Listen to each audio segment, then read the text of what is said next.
Hey, it's Spoony, and it has been a while since I have made any Rust tutorials, so I figured I would share some of the updated circuits that I use in my bases, and this is probably the one that I use the most. It's a system that will automatically close all of the doors in your base after a set amount of time once you leave the base, but it will also keep them open the entire time you're inside. This is really useful because if you leave your base for 2 seconds, you don't want to have to wait for all of the doors to open and close again. This includes an emergency shutoff switch, so if you start hearing booms outside of your base, you can hurry and shut down the entire thing and get ready to defend. But I'll also show you how to connect a seismic sensor to the system so it will automatically shut things down for those of you who like to go AFK inside of your base. Now, let's take a look at how it works.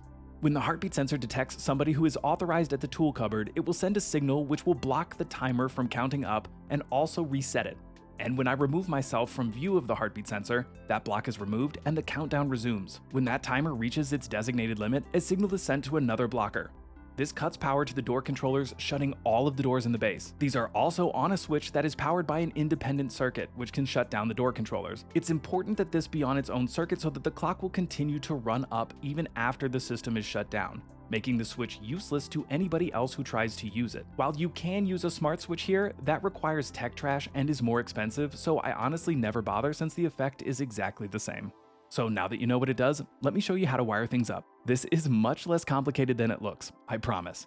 And you'll get the hang of setting this up really quickly once you have done it a few times, but either way, I have included a link to a picture of the circuit in the description so you can save it and quickly set this up as often as you need to. I am going to assume that everybody here knows how to hook up a battery and a power source, but if you don't, check out my Electricity 101 video that will cover the absolute basic concepts of using electricity in Rust. This whole system costs less than 1,300 metal, and one small battery can power this system with up to 6 doors. Also, don't forget that small batteries are one of the few things that can be placed on top of a tool cupboard, so this is really helpful in small bases that are short on space. So first, we are going to branch off some power from our main line. Here, we'll just start with 15 power, but we can adjust this up or down as needed later based on how many doors and heartbeat sensors we are using. Connect that branch off socket to a new branch to start our system. I am going to use a red wire so that you can clearly see where the main power is moving to and where any leftover power that is not being branched off is going. We are going to set this new branch to have a branch off value of 6. Next, we will place down a splitter and connect the branch off port to the splitter's power input.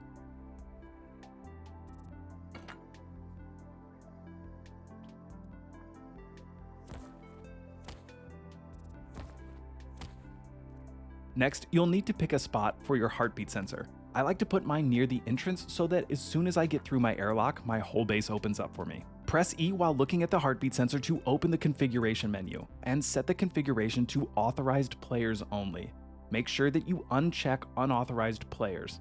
Again, only authorized players should be selected, and you will have a check mark next to it. Do not forget this step for all of the heartbeat sensors that you add into this system. I am going to use a yellow wire for this so that it's clear which wire is which. Connect one of the splitter's outputs into the power in port on the heartbeat sensor.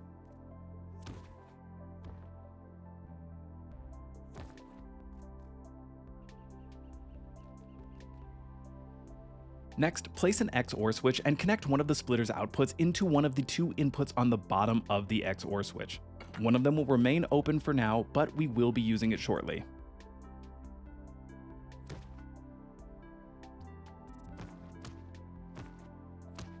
Next, place down your counter and connect the final splitter output into the bottom of the counter. This is what will power the counter.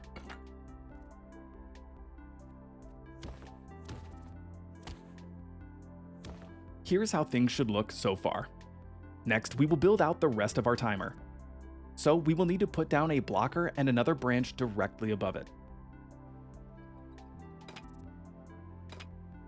Connect the power out on top of the blocker to the power in on the bottom of the branch.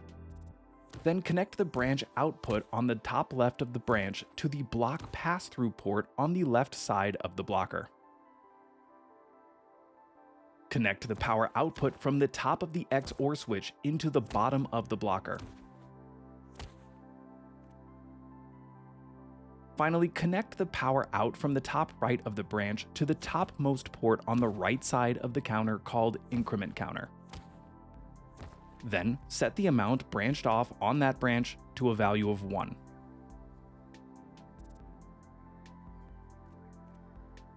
Moving on, we will place down our switch. and connect a red wire from the power out port on the top right of that first branch that we placed down.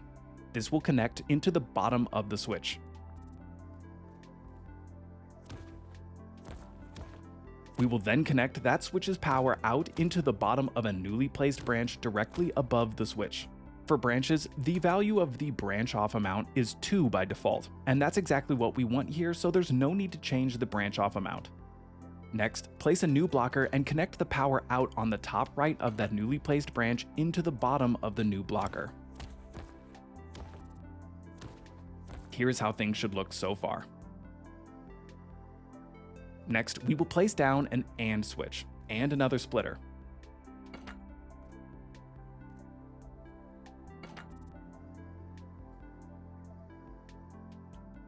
Now we are going to hook up the power out from our heartbeat sensor into the AND switch. I'm going to use a green wire for this just to make it easier to see what's going on here. Just connect either one of the bottom ports on the AND switch to the power out on your heartbeat sensor. Next, connect the branch out port on the top left of the branch above the switch to the other port on the bottom of the AND switch. Alright, next connect the output on the top of the AND switch to the input of the new splitter. Connect one of the splitter's outputs to the remaining open input on the bottom of the XOR switch from earlier. Connect one of the other outputs from that splitter into the bottommost input on the right side of the counter called clear counter.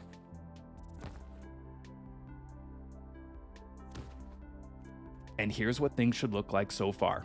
We're almost done. Next, place down all of the door controllers that you want. And connect the power output from the blocker with the red input wire to all of the door controllers.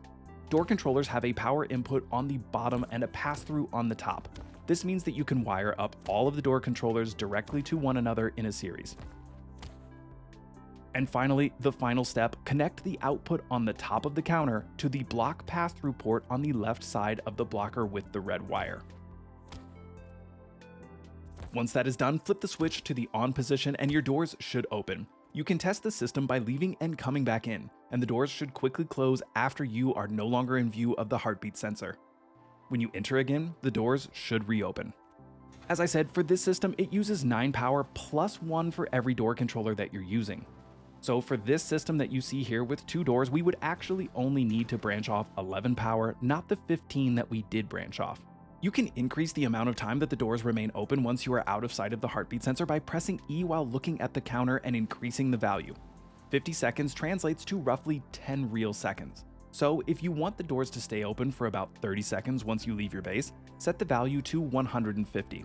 The maximum value for this is 999, which is just over 3 minutes. This is the basic system that will work, but you can add to this in a lot of ways to make it even more secure. One of those ways is to add a seismic sensor. Early on in a wipe, you probably won't have one. But once you do, it's really simple to add it in, and I'll show you how to do that now. Place the sensor anywhere in your base. Then connect the open output on that second splitter that we placed into the power input on the bottom of the seismic sensor. Then connect the output on the top of the seismic sensor to the power off port on the bottom right side of the switch. Lastly, you'll need to increase the branch off amount on the branch above the switch from 2 to 3. And that's it. Now, if any explosions happen outside of your base, the system will automatically shut everything down and close all of your doors. So you can AFK inside of your base as long as you want without worry. Okay, so the last thing I'm going to cover in this video is how to add multiple heartbeat sensors for those of you with really large bases where you have several loot rooms. This is pretty easy to do. You'll just need another branch, some heartbeat sensors, a splitter, and a few OR switches.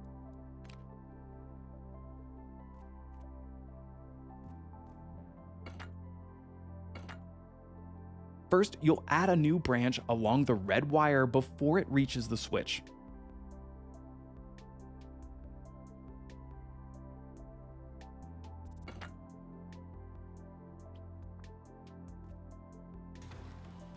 Connect the power out on the top right of the new branch into the bottom of the switch just like before. Connect the power out of the branch that previously went into the bottom of the switch into the bottom of the newly placed branch. This new branch out connection is what will power our new heartbeat sensors. You will need to branch off 2 power for each sensor that you add. So if you are just adding one additional heartbeat sensor, just leave it as the default of 2. but if you want to add 2 more, you'll need to branch off 4 power, and for 3, you'll need to branch off 6. I am just connecting 2 additional heartbeat sensors, so I will be setting mine to branch off 4 power. Next, place down your new splitter and connect the branch out from the top left of the new branch into the top of the new splitter. Again, I'll use yellow wires here to keep things clear. Connect the outputs from this new splitter into your new heartbeat sensors.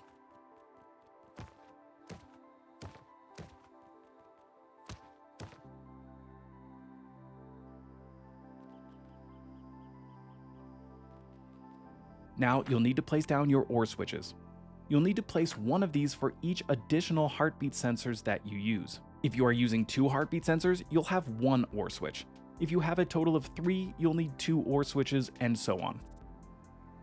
Find the green wire from our first heartbeat sensor that is currently plugged into the AND switch, and right-click the port that it's connected to while looking at it. It will highlight yellow, and this should allow you to pick it up and move it.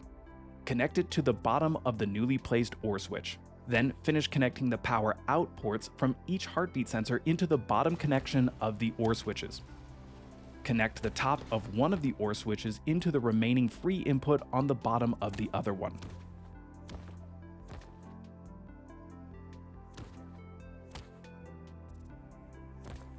Just remember to set all of them to only activate for authorized users.